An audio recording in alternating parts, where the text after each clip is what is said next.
everybody. We got a great one today, for a change. Our old friend Mark Leibovich of The Atlantic joins me. Of course, we talk about Hegseth. Jesus, what a dick. On Thursday, Admiral Frank Bradley evidently testified to the Intelligence Committee that the two survivors were still in the fight and trying to secure the drugs so they could be transferred to another boat. I'm on the other boat, and I get a call from these survivors. I'm not sure how, from a radio, I guess, that is in the drink. But anyway, and they say, we just got hit by a missile, and the other 9 people on the boat are dead. Can you come pick us up and gather up the cocaine that's in the water now? Yeah, all the others are dead. Can you come pick us up? Now, you've no doubt seen the video of the hit. There were 11 people in the boat. Do you need 11 people in a boat to deliver drugs? Don't you want more room for the drugs? I think the first strike was illegal, even if they knew for sure they were carrying drugs, which evidently they don't know for sure, those things. But the second strike, that just seems to me to be a war crime. On a lighter note, Mark and I talk about Trump and his disgusting attack on Somalis, whom he called garbage. For him to leverage the actions of a few with such vulgarity is deplorable. I am, of course, a Minnesotan and represented the large Somali community in Minnesota. They are our neighbors, our friends, and they were my supporters. Trump is a detestable racist and has been his entire life. You remember in his first term, he referred to Haiti and African nations as shithole countries. Way back in 1973, Trump and his father were sued by the Justice Department for refusing to rent their apartments to Black people and Puerto Ricans. It is a disgrace that this reprehensible man is our president, but you know that. A couple of things broke after Mark and I taped this on Thursday. The Supreme Court, by a surprise 6-3 vote, decided that Texas can gerrymander to add 5 new Republican congressional seats. It's okay for a state legislature to politically gerrymander. It's not okay to racially gerrymander, which is what the lower court said it did. Judge Jeffrey Brown, a Trump appointee, wrote, substantial evidence shows that Texas racially gerrymandered the 2025 map, and that's what Texas did. They put Black people and Latinos in districts to make them even more Democratic than they already were in order to create 5 additional Republican districts. The 6 conservative justices disagreed with the Trump-appointed lower court judge. The 3 liberal justices vociferously disagreed, and now Republicans will probably have 5 more Texas Republican representatives in Congress. Some better news: a grand jury in the Eastern District of Virginia refused to re-indict New York Attorney General Letitia James, I'm guessing because the case against her was bogus. In our conversation, Mark and I discussed a number of subjects. One, oddly, is Dick Cheney, who Mark had written about a number of times in The Atlantic. I, of course, loathed Dick Cheney, mainly because he got us into the war in Iraq by saying let me try to do Cheney, there is no doubt that Saddam Hussein now has weapons of mass destruction. But Mark paints a kinder picture of Cheney. Of course, Cheney hated Trump as much as anyone and was one of the few anti-Trump Republicans who actually endorsed Kamala Harris. Mark's not sure whether that helped or hurt Harris. So Mark Leibovich joins us today. It's a great one, for a change.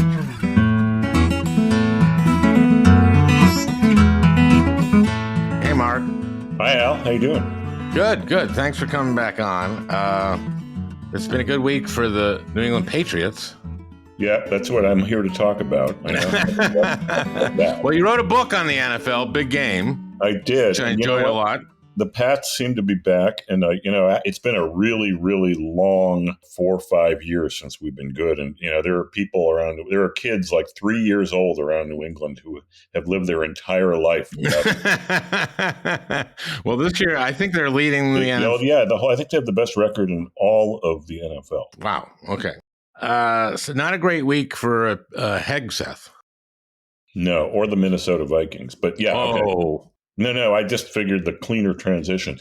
Yeah, Pete Hegseth. Here's the thing on Pete Hegseth. Yeah, I mean, it's, he has one thing after another, right? I mean. Yeah, Signalgate. Now, your boss was the editor-in-chief of The Atlantic was copied on Signal. Yeah, that became Signalgate. Yeah, so Signalgate is, for those listeners who haven't followed it, basically my boss, Jeff Goldberg, was sitting in his car one day in the parking lot of a Safeway, and he gets this signal message from someone who apparently was on a theoretically private Signal chat with very high-level national security cabinet level people in the administration, wrote about it, and that became Signalgate. I mean, this shouldn't happen. And there was a review from the Pentagon this week confirming how negligent this was. This is unencrypted, or Signal is is an encrypted kind of private messaging system that a lot of people use, but in fact, there are even many more layers of encryption that high-level national security forces or people are availed of. So, yeah, this is not something theoretically that they would have wanted the editor of The Atlantic to be part of, especially since it was on the record and so forth. Jeff was very responsible in what he did. He revealed it, but after, of course, the mission. They were bombing Yemen. Yep, it was a Yemen operation. And if this had, presumably somebody could have gotten a hold of this and warned the Houthis. Could have been catastrophic. Right. And so that wasn't good. But, of course, last week, the Washington Post reported that Hegseth had ordered the killing of the 2 survivors of that first strike on a drug boat. Yeah, on the alleged drug dealers or drug traffickers. Have you seen the video of this? Because there were 12 people on that boat. Yeah, I mean, I've seen it. I mean, I think what everyone else has, which is, to the layperson and presumably just Pete Hegseth just sort of sitting there, it doesn't tell you a lot. It's just you see an explosion, you see some kind of fallout. But I have a question. Drug dealers, why would they have 12 people in a boat? I don't know. This is not my world, Al. I mean, it's confusing. I mean, it sounded, from the Post report that some very, very, inhumane and illegal international activity was going on at the behest of the people in charge, whether it was Pete Hegseth or one of his deputies or what have you. Admiral Bradley. Yeah. But I mean, it's a very serious charge if, in fact, this is what happened. Well, the charge is, of course, they bombed it first, which we don't know is really legal to begin with. Yeah. Put that aside, though. Put that aside. Yeah. There were 2 survivors of the first bombing. And in the Washington Post, they said that Hegseth gave the order to kill them all, to kill these last 2. Yep. And he's denied that. Yeah. I think he's lying, but will we find out is the question. Yeah, I mean, hopefully there will be some kind of either more thorough reporting done on it or some kind of internal review that. Well, actually, the Congress, I think, is. Yes, and they said they will. Look, I mean, unlike many other instances in these last year since Trump has taken over, year or so, the ranking Republican in the Senate, Wicker, Mississippi. Yeah. So they're actually looking into it. They seem to be taking it seriously. And look, there seem to be, based on the responses from the Pentagon and within the White House, there's a level of nervousness, clearly, that even Trump and Hegseth seem aware that this would be very problematic if, in fact, it was true. I mean, Trump said that he would not have endorsed killing the 2 people in the water if they were in fact defenseless and so forth. So anyway, yeah, we'll see where that goes. He said that before Hegseth denied that he had known about it, and he kind of says it was fog of war and it's legal. And yeah, remember the six members of Congress who told members of the military not to follow illegal orders? yeah. Yeah. Yeah, there was terrible. And then a few days later, here we have a great example of why a mid or not high level member of the Pentagon or the military would not want to follow illegal orders. I mean, it's sort of a perfect illustration just about a week or so. And after. Trump wanted to hang them for saying that. Yep, he did. He called for, I guess, Mark Kelly and, Jason Crow. There were a bunch of veterans in there. Yeah, I mean, it was appalling. But yeah, I mean, that seems to have been replaced by the actual on the ground, or actually in real life, real time example of why following illegal orders would be not a good thing. So they've killed so far 80 people transporting drugs. And then this past week, Trump pardons, and these are people on boats somewhere in the Caribbean. Yeah. People paid maybe $100 if they're transporting drugs. $100, $300, I don't know. Yeah. Then he pardons the former Honduran president, Juan Orlando Hernandez. Mm-hmm. Seems like a contradiction, Al. Yeah, he was convicted. You know who was a prosecutor in that case? Emil Bovey. Oh, yeah, that's right. Yeah, he must be very troubled about this. Yeah. It's amazing how, Emil Bovey. Yeah, where have we heard that name recently? Well, he was a defense attorney. He was a prosecutor mainly, but he was a defense attorney for Trump in his trial in New York. Yeah, hush money from Stormy Daniels and I mean, let's just say, by the way, in the larger context of all the wrongdoing that he's been involved with, certainly in the last year alone, I mean, it does sort of render that case, especially being the sort of tip of the spear in the prosecutions that went on in the last couple of years, to be seemingly a bit frivolous. But either way, I think it actually hurt. I mean, if we had just gotten to the January 6th case. Yep. Or even the Georgia case. But either way, that's... No. Even the Georgia case, which I guess was the last remaining potential legal jeopardy that Trump was in, has now gone by the wayside officially as of the last few days. Yeah. Oh. So Hernandez flooded the U.S. with drugs, 400 tons of cocaine. And Trump says he was set up by the current lefty president. It was a setup. It was all very scattershot. A lot of people are saying it was unfair. So he pardoned him. I mean, there's probably a lot of machinations. You know who was the go-between for him? Who? Roger Stone. Oh, all right. Well, I guess it's on the up and up then. I guess it sounds like it's on the level. Well, he was pardoned too. I mean, right?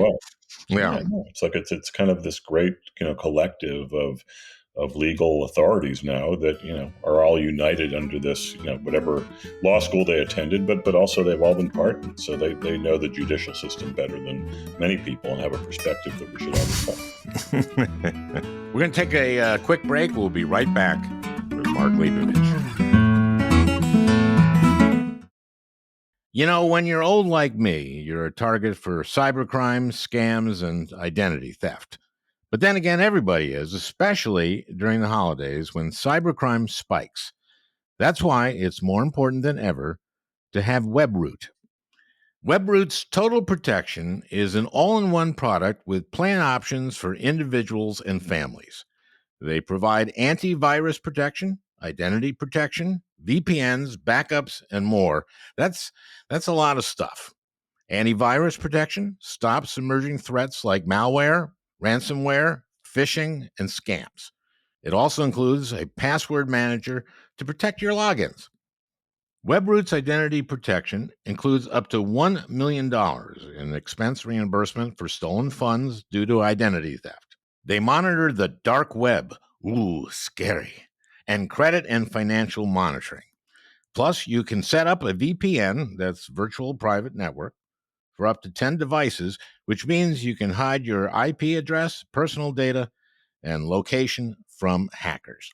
WebRoot has been protecting customers for over 25 years with a 90% retention rate. That's because of their lightning-fast scans and 24/7 US-based customer support. And it's up to you who to protect. For multi-device and multi-identity plans, you choose who you share protection with, from family to friends. Protect yourself and your family from cybercrime this holiday season with 75% off WebRoot Total Protection at webroot.com/Franken. That's 75% off for a limited time, but only with my exclusive code at webroot.com/Franken. With my exclusive discount, WebRoot Total Protection is less than $50 for a year. Wow. That's all in one device, identity, privacy, and backup protection for $50. Peace of mind for $50. Talk about the best gift you can give yourself or your loved ones. We are back with Mark Leibovich of The Atlantic.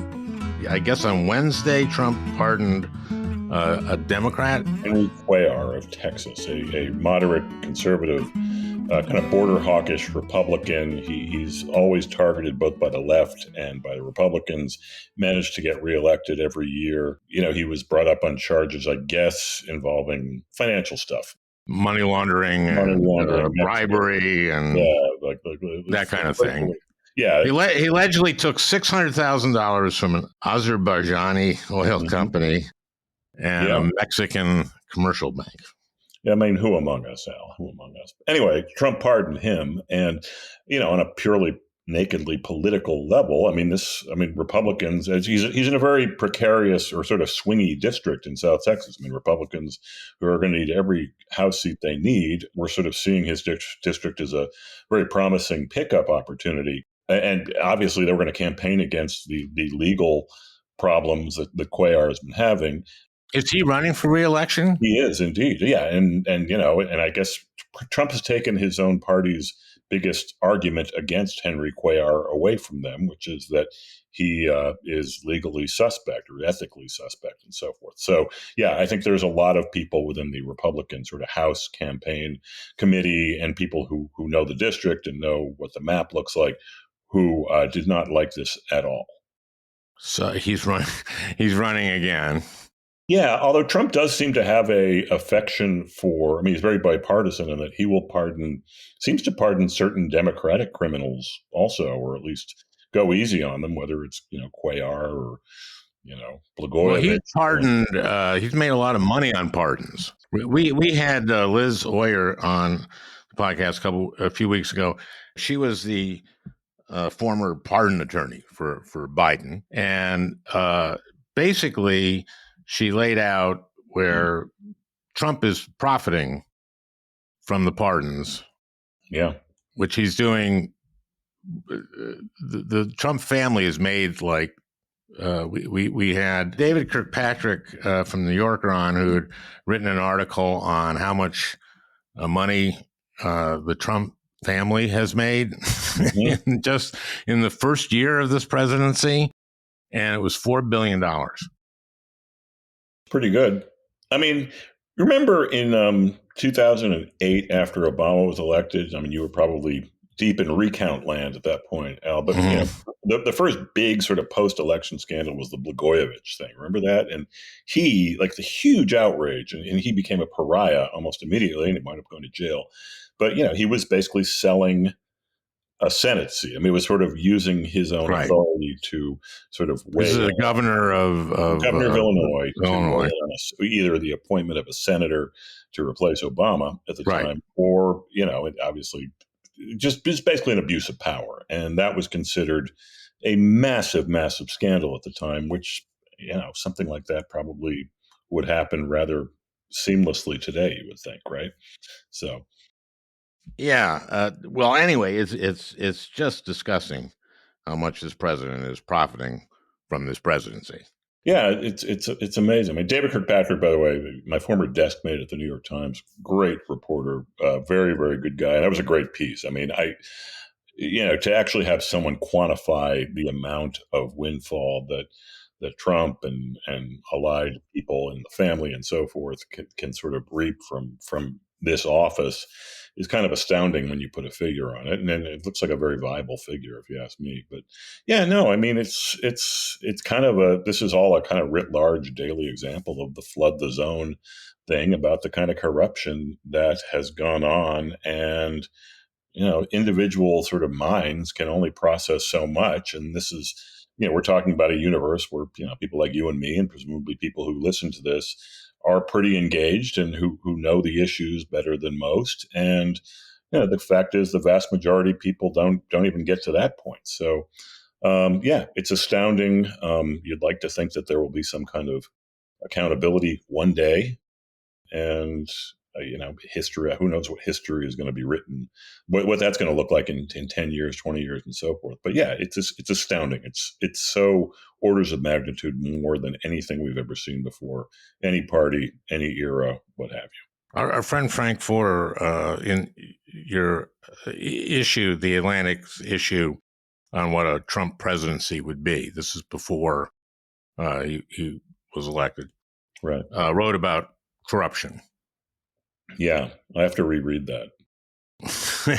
Well, it was basically, he was saying that autocracies are corrupt. And he was talking about Hungary and Turkey. And are we in an autocracy? Are we heading toward an autocracy? What's the... Well, yeah, I mean, you would think, think of what are some of the basic components of an autocracy, right? I mean, one is profiting from office, check. One is cronyism, helping people who are either related to you or friends with you or supportive of you or who are giving you money and so forth, check. Prosecuting or going after political enemies in a way that is, incredibly abusive of your power. And they're going to re-indict Comey and Letitia James and... Yeah.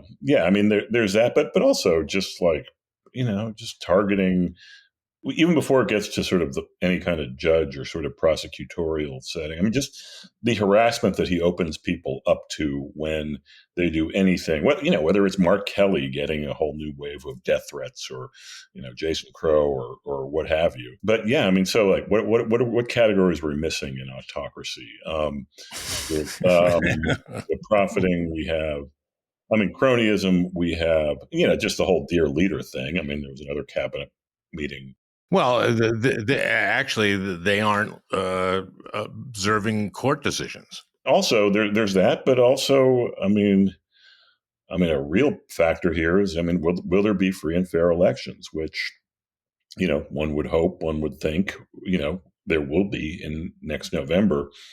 You could even argue that the sort of rampant orders of redistrict everywhere where Republicans are in control is a form of controlling elections or sort of asserting some kind of state prerogative over elections. So, yeah, I mean, look, Frank is prescient on many, many, many issues. I will go back and read aloud his predictions to see how much of it's come true. But I mean, without going back, I imagine that these are some of the things, or these are some of the broad themes that he would have laid out. I mean, how about kicking the press out of the Pentagon?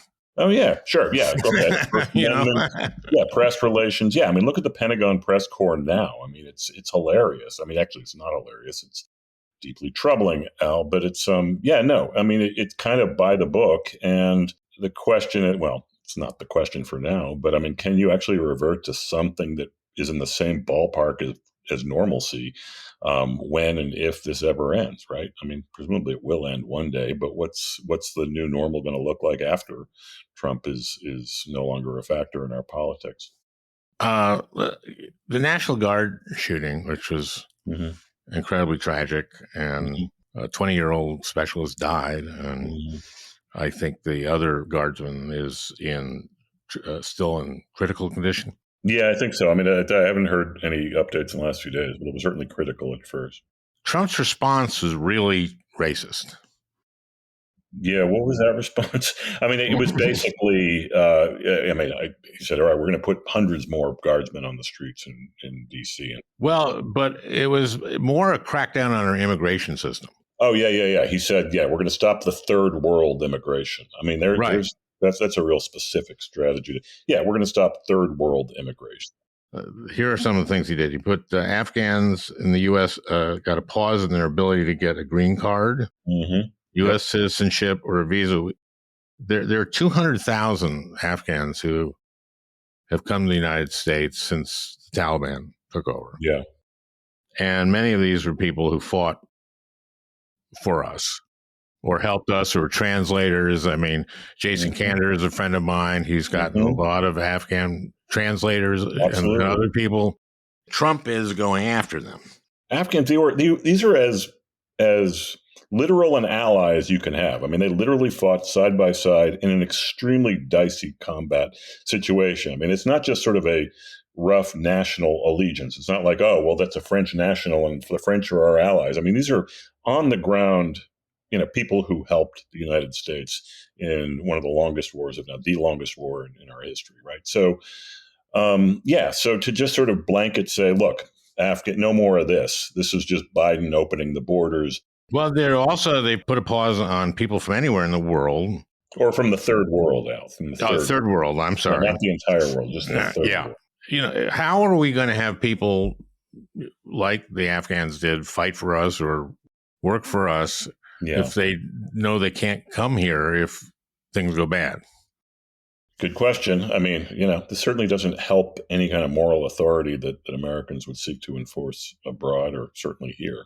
So now he's attacking Somalis, particularly Minnesota Somalis, who there was some corruption there, but to use that as a way to go after citizens who are American citizens now. And can we play that clip, Peter? I don't want them in our country, I'll be honest with you. Okay? Somebody would say, oh, that's not politically correct. I don't care.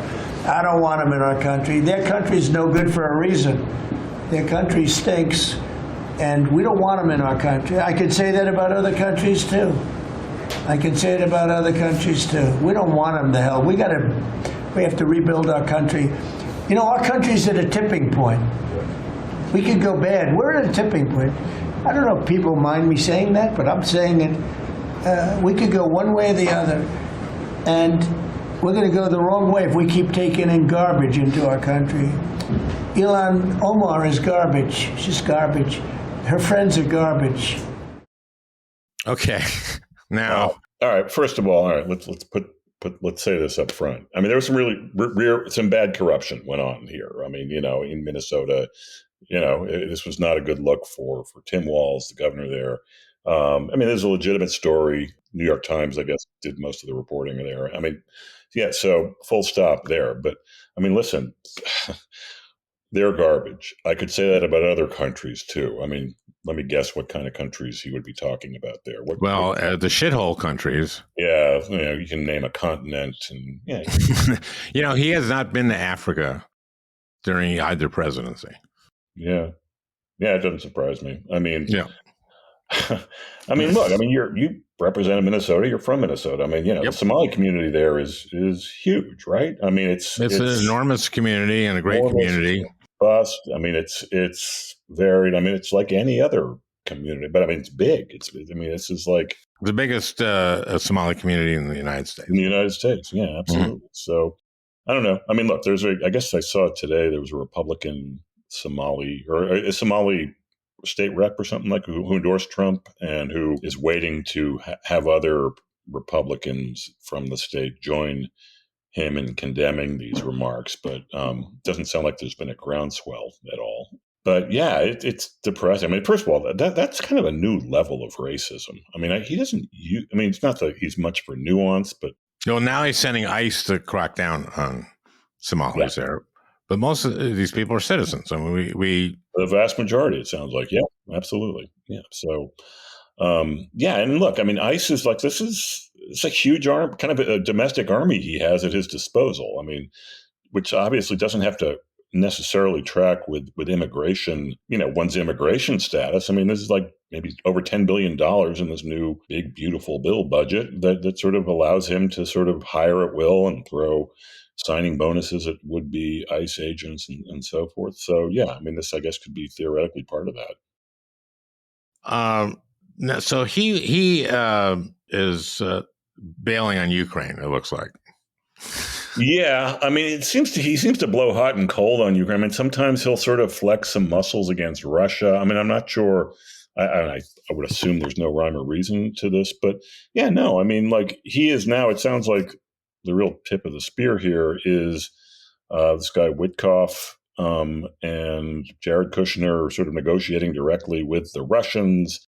Doesn't it sound like they're making business deals or something? I mean, it doesn't sound like they got anywhere. They got nowhere in their negotiations. Putin, I think, just wants to keep going. I mean, the deal that supposedly the United States wrote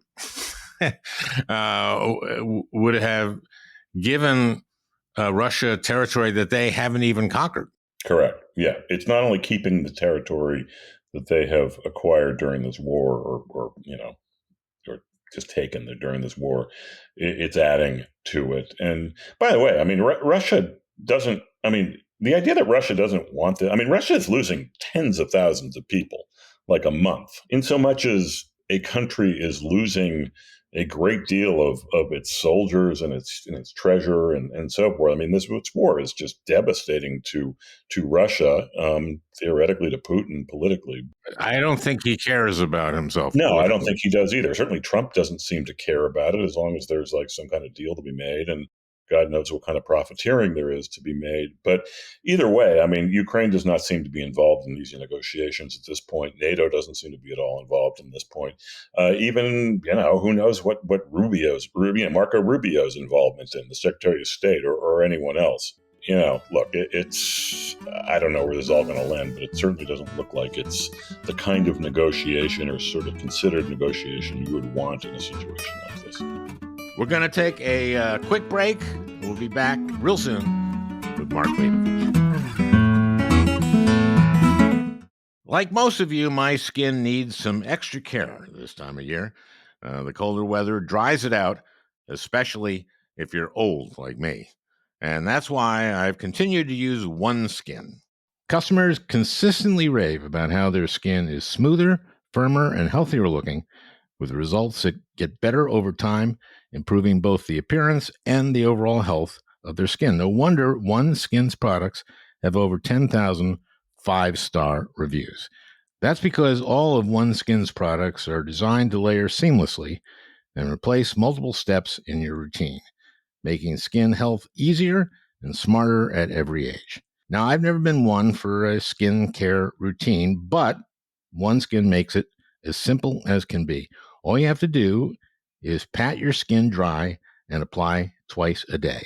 At the helm of this iconic skincare brand is their founding all-women team of longevity scientists with PhDs in stem cell biology, skin regeneration, and tissue engineering. OneSkin is changing how we age by focusing on skin and scalp health at the cellular level. Powered by their patented OS01 peptide, every formula is designed to keep skin healthier, stronger, and more resilient over time. OneSkin has just launched their limited edition holiday sets, including the Nightly Rewind gift set, a great gift for anyone looking to upgrade their nightly routine. It features their best-selling face moisturizer, their new peptide lip mask, and a cooling gua sha tool. Okay, I don't know what a gua sha tool is, but I trust OneSkin's recommendation to use one. Each component of the set is designed to work together as your body enters its natural nightly repair mode, helping renew skin at the cellular level for a stronger, smoother, and more resilient skin. For a limited time, try OneSkin with 15% off using code FRANKEN at oneskin.co. That's 15% off oneskin.co with code FRANKEN. After you purchase, they'll ask you where you heard about them. Please support our show and tell them that we sent you. So we got a new sponsor, Graza, my olive oil of choice. You know, I love to cook for me and Franny, and for my kids and grandchildren, for friends, and I love cooking with olive oil. And Graza is a delicious, easy to use extra virgin olive oil at an affordable everyday price. Graza is always fresh. They pick, press, and bottle all their olives in the same season. You can see the harvest date on every bottle. I never thought about that before, but it's comforting. Graza has two types of extra virgin olive oils to stock your kitchen. There's Sizzle, that's their everyday cooking oil, perfect for roasting, sautéing, and, well, anything you cook. And they also have Drizzle, a flavorful finishing oil that's great for dipping bread and whipping up a salad dressing. That's Sizzle and Drizzle, the name of the two Graza brothers. And Graza makes a great gift for the home cook, perfect for cooking your favorite foods and all the holiday classics. Plus, it looks great in their kitchen. How about gifting the dinner party pack, which comes with a limited edition bottle of wine, olive oil for both cooking and finishing, plus a custom corkscrew and a bag of extra virgin olive oil potato chips. It's like a complete dinner party in a box. So head to graza.co/Franken and use Franken to get 10% off your order and get cooking this holiday season with some fresh, delicious olive oil. That's graza.co and use promo code Franken today for 10% off your first order. Graza, the best olive oil in my kitchen. And we're back with Mark Leibovich. Did you watch the press conference with the cabinet meeting? Yeah, he was, Rubio did a great job. He was lavish in his praise. I mean, especially when you juxtapose it to how harsh his criticism was when he ran against him a few years ago. But the problem is Trump fell asleep, or apparently according to the photos, while Rubio was going on. And I watched it. Trump appeared to have his eyes closed. Now, it was actually during. Can we play what we have of Rubio? Rubio blows so much smoke up Trump's ass, and I want to play this because it's to me it's hilarious. The president's taken on this issue of Sudan personally, not send out deputies to do it. Again, far away from the United States because he's the only leader in the world that can bring it about to an end, not to mention all the other peace deals, very dangerous ones like India and Pakistan or Cambodia and Thailand. And so on all these things, Mr. President, I think you deserve tremendous credit for the transformational aspect of our foreign policy. For the first time in probably 4 decades, the American foreign policy is driven by what is good for America and Americans. Whether it makes us safer and stronger and more prosperous. If it is, he's for it. If it doesn't, he's against it. And that sort of clarity is transformational. Wow. Sounds like a pretty good thing. Mm-hmm. And he was asleep the whole time. I don't know if it was the whole time, but I mean, he watched it. So he, again, the White House, it says that he was deep in reflection and closing his eyes while he listened because, so maybe that's what he was doing. But either way, I mean, the visual kind of ruined whatever the was because, I mean, look, they spent like literally hours going around the table, which is what I guess a cabinet meeting is in this day and age. But again, Trump sort of ruined the takeaway from the meeting is, hey, look, Trump can't even stay awake through a 2-hour, wet kiss. So where is Trump now? He's at 36% approval or something like that? There was a Gallup poll, I guess, last week sometime that had Trump at like a new low, 36%. And look, I mean, his numbers, at least his approval ratings, don't seem to be going in a good direction for him. So, yeah, I mean, Gallup's obviously a very, very, reputable poll. And so I want to ask you about, is it too early to predict midterms or to be talking about that?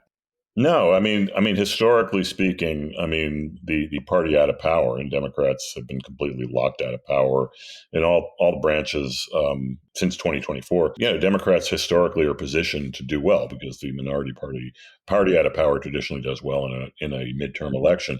Add to that the idea that the Trump's approvals are tanking. But also Democrats have overperformed, pretty significantly in all the either special elections or off-year elections. Yeah, well, one in Tennessee, Yeah. they went from 22-point advantage that the Republicans had last cycle to 9. Yeah, Democrats were really, morale was terrible, and then all of a sudden, they did really, really well in these off-year elections last month in Virginia and in New Jersey, where Abigail Spanberger in Virginia, Mikey Sherrill in New Jersey, just both won by double digits in races that were supposedly going to be even closer. So that definitely put a bounce in Democrat steps. And then this thing in Nashville or in Tennessee. Trump won this district by 22 points a little over a year ago, and an extremely progressive, not an ideal candidate for Tennessee. Afton Bain is her name. Yeah, but maybe not an off year. You're just attracting passionate liberals, and yeah, that was, I don't know. No, they were very nervous about it. First of all, the bottom line is they Republicans won by 9. Some people thought it would be closer. So, maybe Republicans breathed a sigh of relief because there was some concern that I'd be even closer than that, or maybe even lose a seat. But, it's a 13-point pickup in an environment where Trump himself, Mike Johnson, a lot of money, Republicans were deeply worried about this. And you had a Democratic candidate who was less than ideal for the district.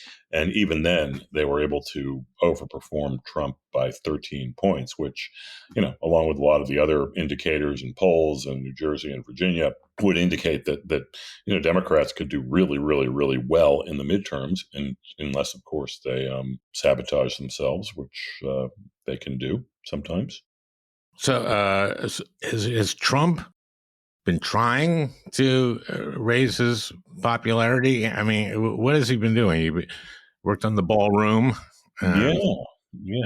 Look, it's apparently he wants to make this ballroom as big as possible. So maybe if it's a really big ballroom, he can invite as many people. He can invite, tens of thousands of people to the ballroom, and that would maybe make him more popular. I don't know. Yeah, well, Trump, Washington people though. So no, come from all over the country. Trump would say that he doesn't need to increase his popularity because he already has the support of 80% of the American people already. Is this a problem? The economy's humming, inflation is way down. Wars are ending. I don't know what's not to like, Al. Well, I think Republicans are worried, but I think it's a little too early on that. I'm being sarcastic. I think they are worried. I think they should be worried. We're going to take a quick break. We'll be right back with Mark Leibovich. If you're buying gifts for everyone else this season, maybe it's time to get yourself something you'll actually use, like a mattress that helps you sleep better. I love to sleep. I love to get a good 7 to 9 hours every night. And I found out what really helps is a good bed with good sheets and a good pillow. And there's enough in the world to keep you up at night. Your bedding shouldn't be one of them. That's why I'd like to tell you about Ghost Bed. Ghost Bed is a family-run company focused on quality and comfort and cooling, all in an effort to help people like you and me sleep better. Their mattresses are made from premium materials to help regulate temperature throughout the night so that you don't wake up overheated. And they're built to last, backed by a 20 to 25-year warranty. You also get a 101 night sleep trial to make sure that it's the right fit for you. And here's the best part. Ghost Bed mattresses cost up to 50% less than comparable brands. So you're getting real quality at a fair price. I've gotten to check out their great bedding. The Ghost sheets are made of Supima cotton with tensile fibers, specially designed to keep you cool at night while also prioritizing durability and resisting allergens and bacteria growth. The Ghost Pillow is a memory foam pillow that promotes cooling. Plus, right now during GhostBed's Cyber Monday sale, you'll get 25% off site-wide for a limited time. Just go to ghostbed.com/Franken and use promo code Franken at checkout. That's ghostbed.com/Franken, promo code Franken. Upgrade your sleep with GhostBed, the makers of the coolest beds in the world. And we are back with Mark Leibovich. So I read a couple of pieces that you've written on Dick Cheney. Your hero. You always were extremely praising of him back in the day. I hated him. You liked him more than most Democrats liked Dick Cheney, and you hated Dick Cheney. That's right. Oh, wow. The Ted Cruz thing, actually. Yeah. But those are two pieces you wrote. One was about the memorial for him at the National Cathedral, at the National Cathedral. And there were people there. There were a lot of Democrats there. And there was... Yeah, there were only a few presidents. There was, I think, Biden, Bush, who one of the two eulogists. I don't think Obama was there. Clinton wasn't there. But Bush was there, Biden was there, and every living vice president. Dan Quayle was there, Al Gore was there. Every living vice president. I got you. Kamala was there. I mean, it was. So it was definitely a good turnout. But the vice presidential community definitely turned out. Okay, but you had a lot of Democrats there, and this is partially because Cheney, of course, endorsed Kamala. He did. Right? I mean, it's a remarkable. So I wrote these two pieces. One after he died. One, he just died the day before, and then this memorial service. I mean, I love funerals. I think they can be fascinating Washington anthropology, and this was a great example of that. I mean, obviously, I don't love all funerals. I mean, they're very sad definitionally, but but here you had this. A lot of Republicans who have been completely cast out and are completely alienated and disgusted by what's become of their party under Donald Trump.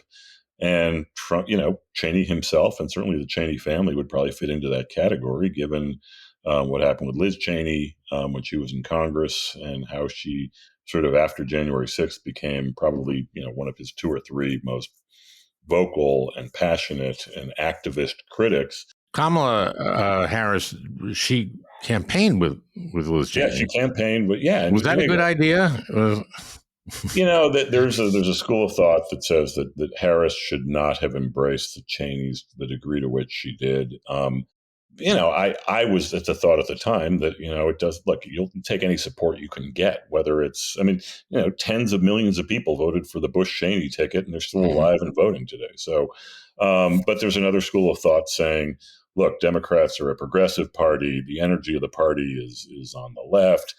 There's no way our nominee should have anything to do with anyone in the Cheney family, Liz or Dick or whatever. So, it's kind of a larger philosophical issue, but the bottom line is, you go to this funeral, or I went to this funeral, and there's Rachel Maddow at the funeral, right? There's just a lot of people who... Raskin and... Yeah, like the a lot of senators. There was a scene after January 6th, or maybe the first anniversary of January 6th it was, where Liz Cheney was one of the few Republicans. Dick Cheney was actually there to sort of commemorate and support his daughter, and there were no other Republicans there. You had like Nancy Pelosi and Jamie Raskin and Adam Schiff and so forth surrounding Dick Cheney and wishing him well, and Biden calling Liz and so forth. Yeah, it was sort of...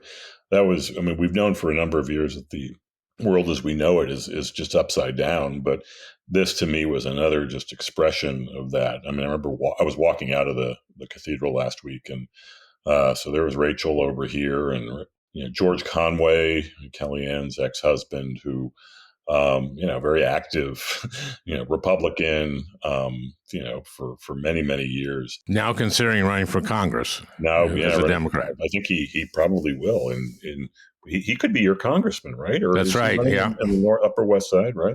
I might vote for a Democrat. Is he a Democrat now? That's the question. I don't know, but No, you don't know. yeah. It could be quite a. Like Jack Schlossberg could run. Caroline Kennedy's son. Anyway, we'll put that aside for another day. But Adam Kinzinger was there. Bill Kristol was there. Karl Rove was there. Again, not the people that you were aligned with during your Air America days, Al. Yeah. And wasn't Rachel Maddow on Air America? Didn't she was? Yeah, you worked with her there. So yeah, it was old home week. You missed a real party, Al. I read your other piece after Cheney died, and I think I would have actually kind of liked him. Okay, yeah, maybe that's yeah. I mean, you liked him. That was clear. Here's the thing about Dick Cheney, right? I mean, say what you will about him. Obviously, many have and will.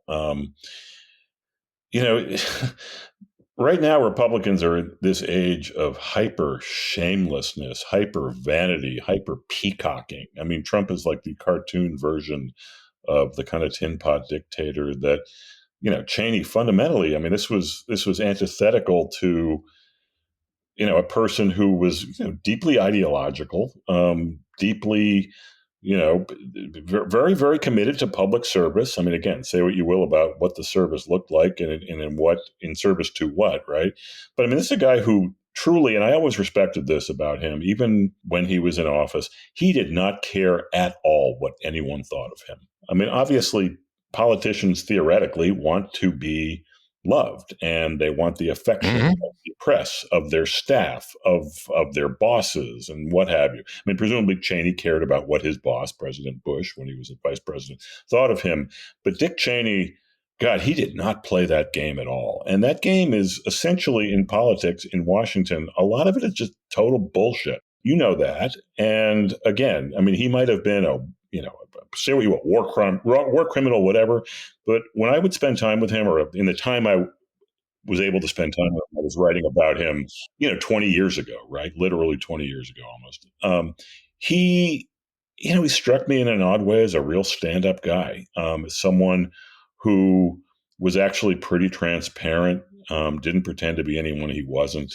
And he had a shtick. He had this line that he used to say I remember when he was running for re-election in 2004, and John Edwards was his opposite number. He was Kerry's running mate in 2004.